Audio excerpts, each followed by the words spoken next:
Imagine walking into a room where you're the smartest person there. You have all the right answers, the best insights, and a mind sharper than a sword. Sounds amazing, right?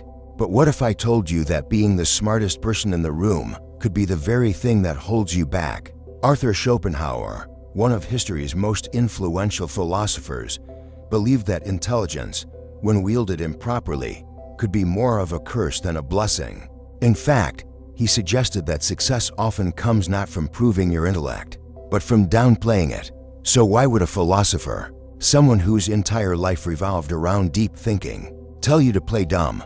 Let's dive into Schopenhauer's counterintuitive wisdom and see why. Sometimes, the smartest move is to not look smart at all. Most of us have been conditioned to believe that intelligence is about showcasing knowledge, debating fiercely, and standing out as the sharpest mind in the room. But Schopenhauer's wisdom suggests something entirely different. He argued that people don't appreciate being outshone, and displaying too much intelligence can lead to resentment rather than admiration. Think about it. How many times have you seen someone in a workplace, a classroom, or even among friends who constantly corrects others, dominates conversations, and insists on always being right? Are they well liked?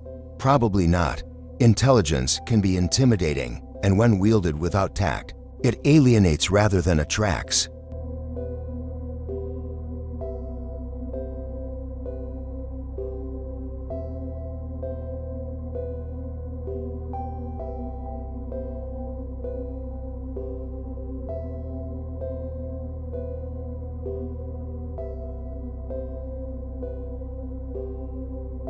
Take Steve, an exceptionally bright employee at a tech company.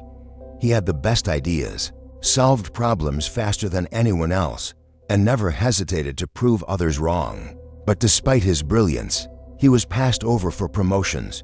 His manager saw him as a know-it-all rather than a team player. Meanwhile, his colleague, who was less outspoken and often asked for advice rather than gave it, was seen as collaborative and eventually climbed the ranks. Steve realized too late that intelligence without humility and strategic restraint is often counterproductive.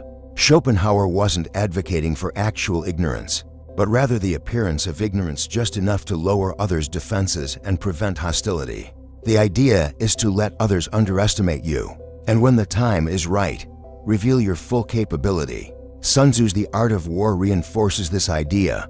All warfare is based on deception. Hence, when we are able to attack, we must seem unable. The same principle applies beyond the battlefield in business, relationships, and negotiations.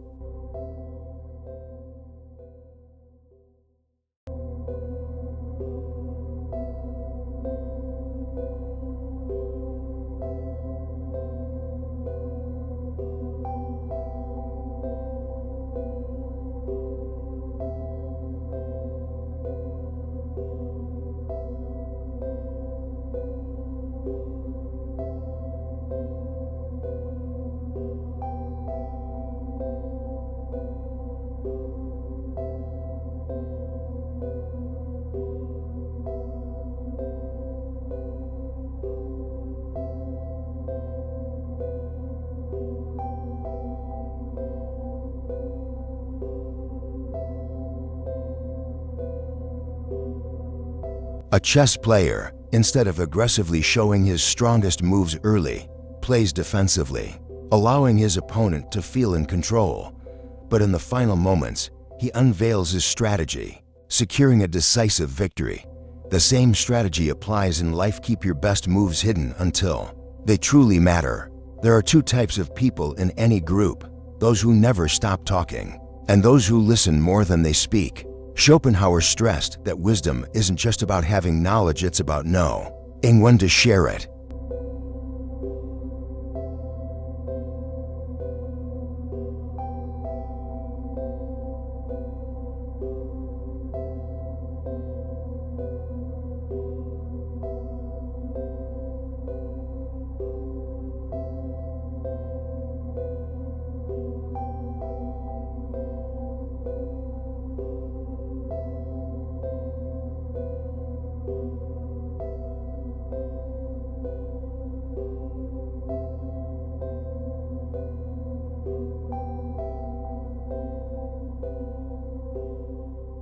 Plato said it best, "Wise men speak because they have something to say. Fools because they have to say something." The most intelligent people don't always rush to be heard. They observe, absorb, and analyze before making their contribution. Warren Buffett, one of the most successful investors in history, is known for being a great listener. In meetings, he often lets others talk first, carefully absorbing their perspectives before offering his insights. This makes his words carry more weight, as they are backed by deep thought rather than impulse.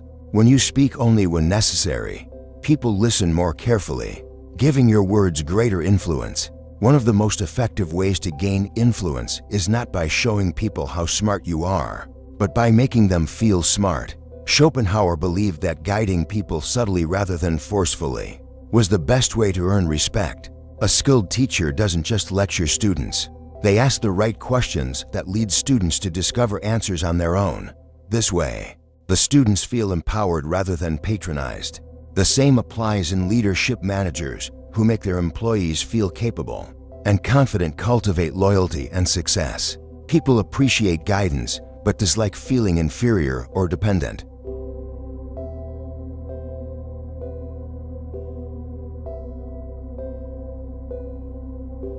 In today's world, many crave attention and recognition, but Schopenhauer warned against constantly seeking the spotlight, especially before you've truly earned it. Those who quietly work on their craft often achieve far more. Consider J.K. Rowling, who spent years developing the Harry Potter series in obscurity. Instead of rushing to publish something half-baked, she refined her work until it was undeniable. When she finally emerged, she took the literary world by storm. This patience and commitment to mastery ensured that her work stood out when the time was right. Ultimately, Schopenhauer's message isn't about deception or manipulation, it's about understanding human nature. Intelligence, when flaunted, breeds resentment, but intelligence, when paired with humility and strategic patience, breeds success. Don't always try to prove you're the smartest person in the room. Listen more than you speak. Let others take credit when necessary. Save your best moves for when they truly count. Stay humble and let success speak for itself.